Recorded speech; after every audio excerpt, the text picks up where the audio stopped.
Bonjour, bienvenue à cette première capsule d'une série de 2 à propos de l'adjectif. Vous allez me dire, mais voyons Priscilla, l'adjectif, on connaît ça depuis qu'on est tout petit, là, on voit ça depuis le primaire. J'ai pas de problème à les reconnaître là, dans mes phrases. Je pense que je vais être obligée de vous détromper. L'adjectif, c'est pas aussi facile que ça, malheureusement. On constate dans les écrits, dans la recherche sur les écrits des étudiants universitaires, que c'est encore l'une des zones fragiles pour lesquelles vous faites beaucoup d'erreurs, sinon l'une des plus importantes. Donc, manifestement, il y a des adjectifs qui échappent à votre radar et que vous ne repérez pas dans votre texte ou tout simplement vous n'arrivez pas à identifier le bon donneur dans le texte. Donc, je vous propose de revenir ensemble sur les caractéristiques de base de l'adjectif, dépasser un peu les définitions traditionnelles que vous avez apprises à l'école primaire. On va essayer de comprendre aussi pourquoi vous avez ces difficultés de repérage-là. Et dans la deuxième capsule, on va plutôt travailler sur des zones vraiment plus complexes là, de reconnaissance entre deux catégories grammaticales, là où le TECFE apprécie particulièrement jouer. Mais on commence plutôt là, sur les représentations de base là, au niveau de l'adjectif. Je pense que l'un des problèmes dans le repérage de l'adjectif, ça part de la définition qu'on vous enseigne à la petite école. C'est normal qu'on ait commencé par cette définition-là. Le problème, c'est qu'elle reste souvent la seule définition sur laquelle on peut s'appuyer, qui est une définition traditionnelle qui repose beaucoup sur le sens. Hein. Vous allez toutes et tous la reconnaître. L'adjectif est un mot qui donne une qualité, bonne ou mauvaise, ou une caractéristique à un nom ou un pronom. Je suis sûre que ça a sonné des cloches chez vous. Pourquoi c'est problématique? Parce que c'est le sens seulement de l'adjectif qui est abordé comme caractéristique. Et chez les élèves, ça fait une association très forte entre adjectif et qualité, et même qualité positive. Hein. J'ai déjà entendu un élève dire que l'adjectif complimente le nom. C'est mignon comme erreur, mais ça montre là, cette association entre qualité et adjectif. Ce qui fait que parfois, pour les plus jeunes élèves, même les défauts comme méchante, par exemple, dans la méchante sorcière, ne sera pas interprété comme un adjectif parce que ce n'est pas une qualité. Bon, on s'entend qu'en général, les élèves dépassent ce stade-là. Par contre, la notion de qualité reste très importante et on oublie un petit peu plus le fait que l'adjectif donne aussi une caractéristique, ce qui fait que même au terme du primaire, pour beaucoup d'élèves, jaune, dans l'expression « ses doigts jaunes » qu'on a dans la phrase, va demeurer une couleur et ne sera pas associée à un adjectif et donc ne sera pas accordé. Donc, on voit que l'influence de la qualité là, reste quand même assez importante. Il se trouve que dans le contexte universitaire, on utilise beaucoup d'adjectifs qui sont des caractéristiques. Hein, c'est normal, des écrits scientifiques, par exemple, et parfois, on a même l'impression là, que ça passe sous le radar, là, cet élément-là, même chez les étudiants universitaires. La deuxième partie de la définition, en général, traditionnelle que vous avez apprise, c'est que l'adjectif dit « comment est » cet être ou cette chose. Hein? Donc, le fameux « comment est », qui est à peu près la seule stratégie qu'on vous donne pour localiser les adjectifs dans une phrase et éventuellement trouver un donneur avec cette question-là. Le problème, c'est que lorsque je pose la question « comment est », et moi je l'ai vu poser de toutes sortes de façons là, par des apprenants de tous âges, le problème, c'est qu'on n'arrive pas toujours à identifier un adjectif. En fait, beaucoup de choses dans la phrase répondent à la question « comment est ». Si je regarde les énoncés que je vous présente là, au tableau, une médaille d'or, un pain au chocolat et une tarte aux cerises. Donc, comment est la médaille? Bien, elle est en or. Comment est le pain? Bien, au chocolat. Comment est la tarte? Aux cerises. Donc, vous voyez que j'arrive à une réponse là, en utilisant mon comment est. Le problème, c'est que ni or, ni chocolat, ni cerise sont des adjectifs. Dans les 3 cas, ce sont des noms. Et on a vu dans la capsule sur les noms qu'ils répondent à leurs propres critères, si vous voulez, à leurs propres principes de genre et de nombre. Hein. Donc, or et chocolat vont toujours rester au singulier parce que ce sont des noms indénombrables, tandis que cerise, dans ce contexte-là, sera toujours pluriel puisqu'il y a toujours plus qu'une cerise dans une tarte.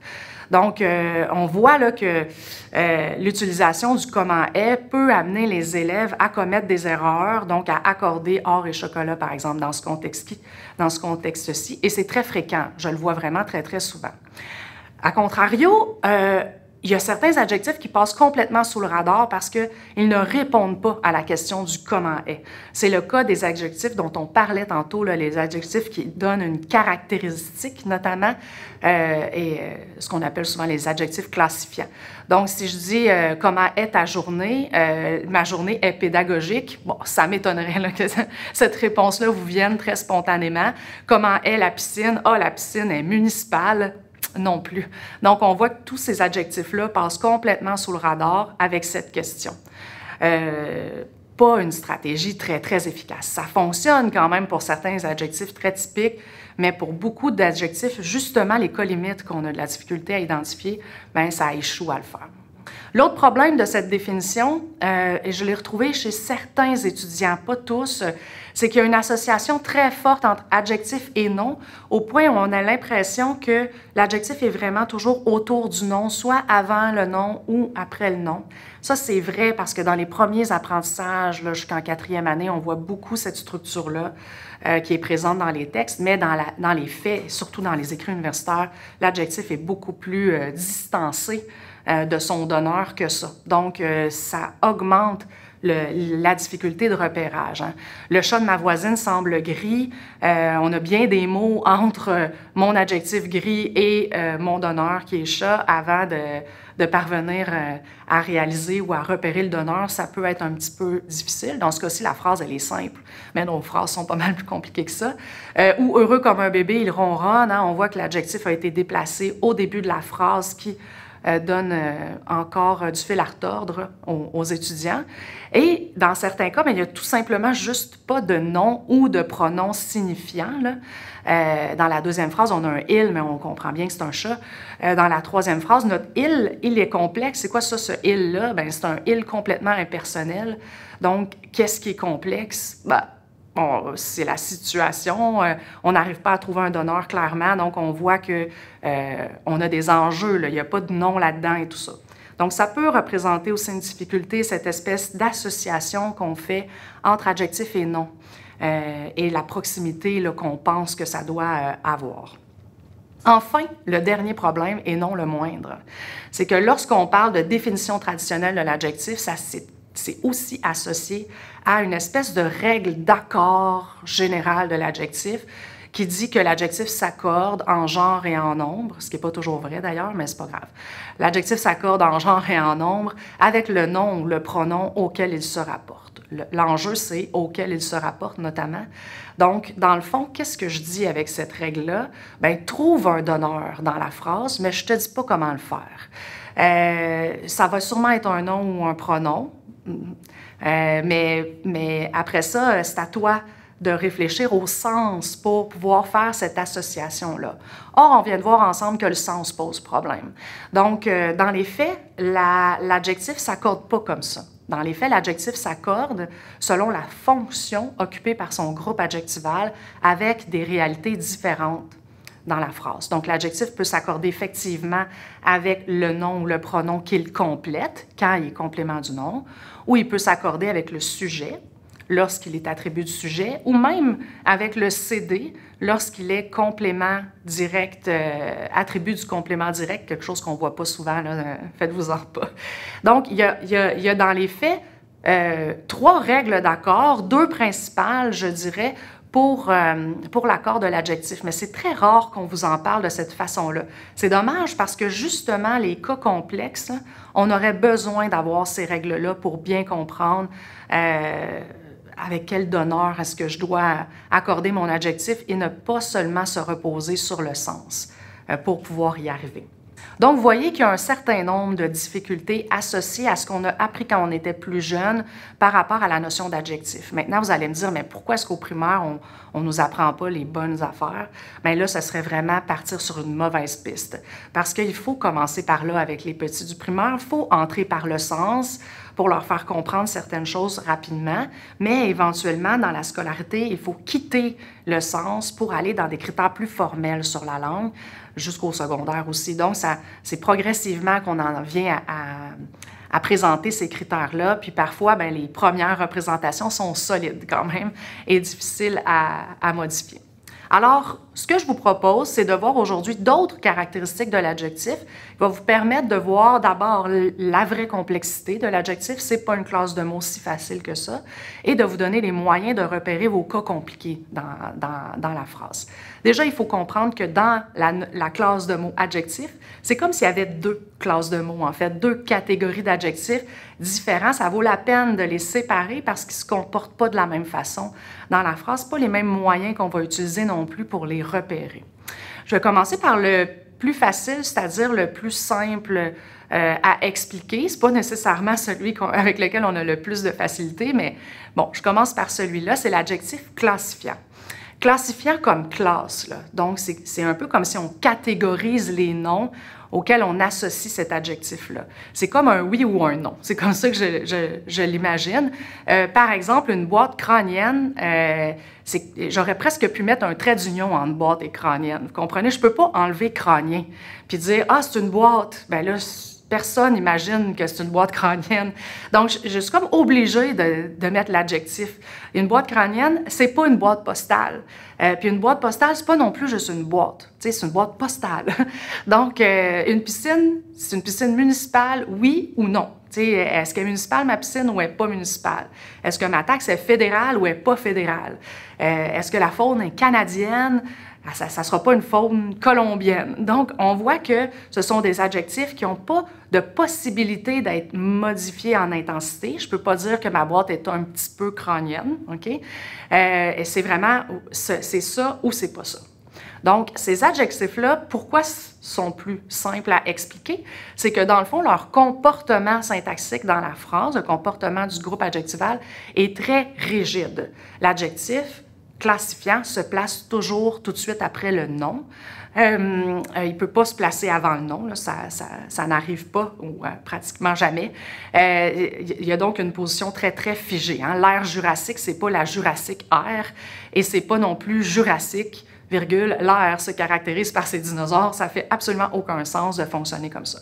Donc, à quelque part, c'est plus facile pour nous de les reconnaître parce que la position est vraiment tout de suite après le nom. On peut aller regarder de ce côté-là pour voir si on ne pense pas qu'on aurait là un adjectif. Comme j'ai dit tantôt, ça ne peut pas non plus être un adjectif qui se modifie par un adverbe d'intensité, comme le trait. Ça, c'est quelque chose qu'on enseigne maintenant au primaire aux élèves, à utiliser le très grand, le très petit, bon, un trait là, pour pouvoir repérer des adjectifs dans la phrase. Or, il faut savoir que ça ne fonctionne pas avec des adjectifs classifiants, justement parce que c'est oui ou c'est non. Donc, ça ne se modifie pas par un adverbe d'intensité. Donc, je ne peux pas dire que l'air est très jurassique ou est vraiment jurassique ou légèrement jurassique. Il n'y a pas de degré là, dans le jurassique. C'est oui ou c'est non.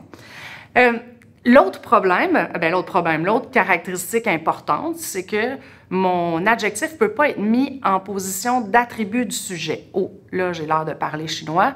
Mais en position d'attribut du sujet, c'est dans le fond lorsqu'il se construit avec le verbe attributif comme être, par exemple, ou sembler, demeurer.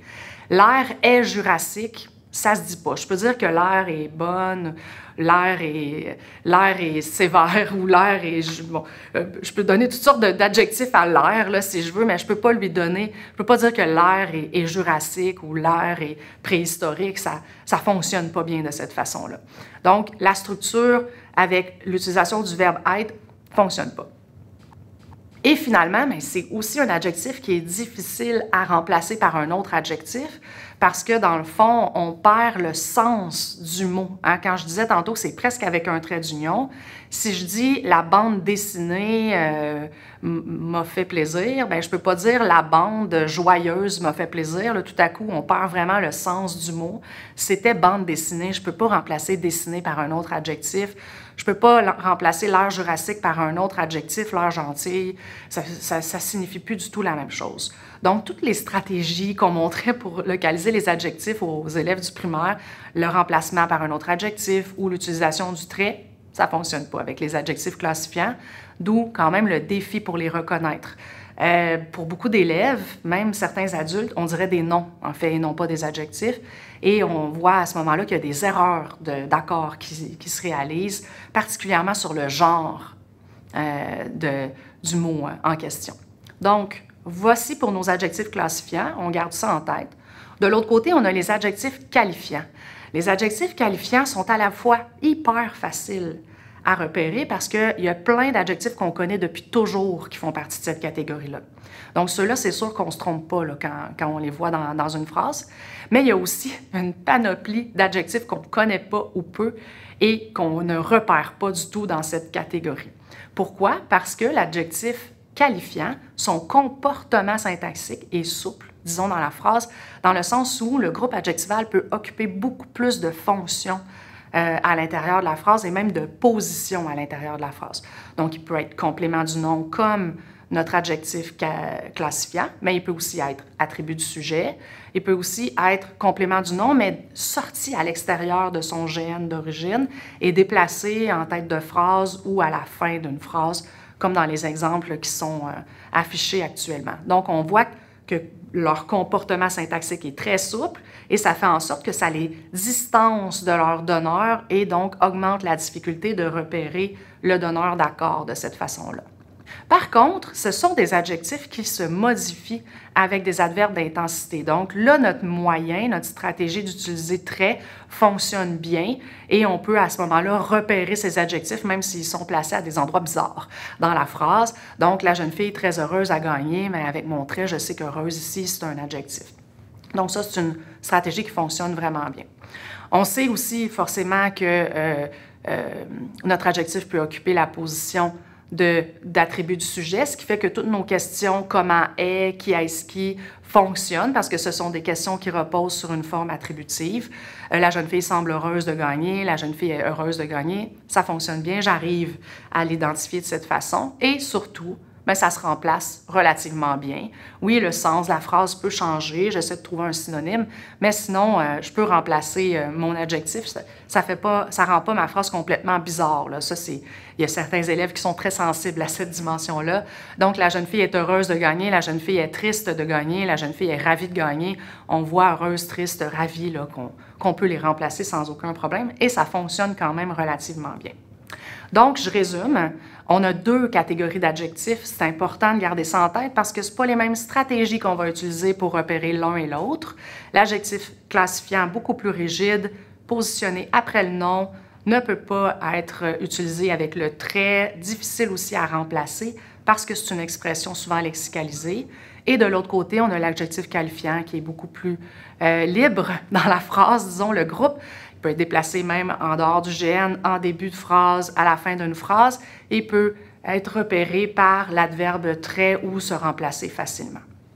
Ce qui fait que lorsqu'on cherche là, vraiment un cas difficile d'adjectif dans notre phrase, ce qu'on doit faire attention, c'est vraiment d'observer la position du mot, d'être sensible, par exemple, à la présence de virgules qui montrerait qu'il y aurait des éléments déplacés dans la phrase, puis de voir est-ce que ces éléments déplacés-là sont des groupes adjectivaux, donc ça, on peut observer ça.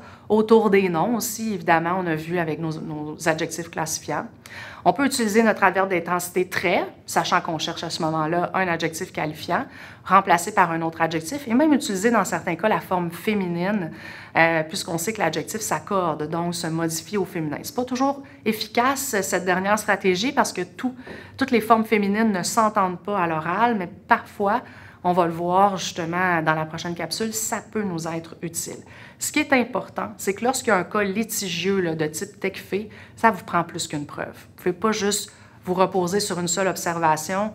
C'est un travail d'analyse, ça demande d'observer plusieurs éléments avant de porter un jugement, donc retenez que ça vous prend plus qu'une preuve pour y parvenir.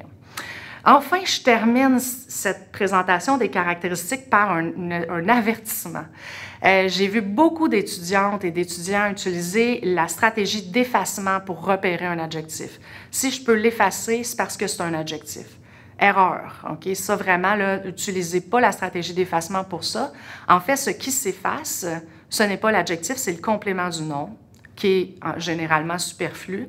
Et donc, votre effacement ne vous permet pas de prouver que vous avez trouvé un adjectif, mais vous permet davantage de trouver que vous avez identifié là un complément qui est superflu dans la phrase et très souvent le complément du nom. Donc, attention à cet amalgame-là, ça ne fonctionne pas du tout.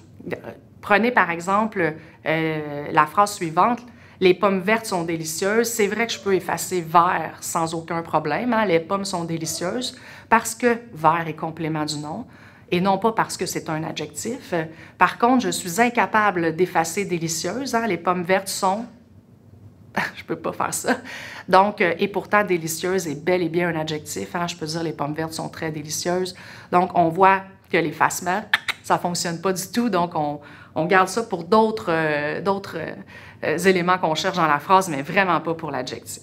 Alors voilà, ça clôt cette première capsule où on a vu un peu les caractéristiques des adjectifs en fonction des deux types d'adjectifs qui existent. Puis on a vu aussi comment éviter les pièges hein, de nos anciennes représentations. Dans la deuxième capsule, on va davantage entrer dans des zones à risque. On va explorer vraiment des adjectifs en fonction de certaines confusions avec d'autres catégories grammaticales. Bonne fin de journée!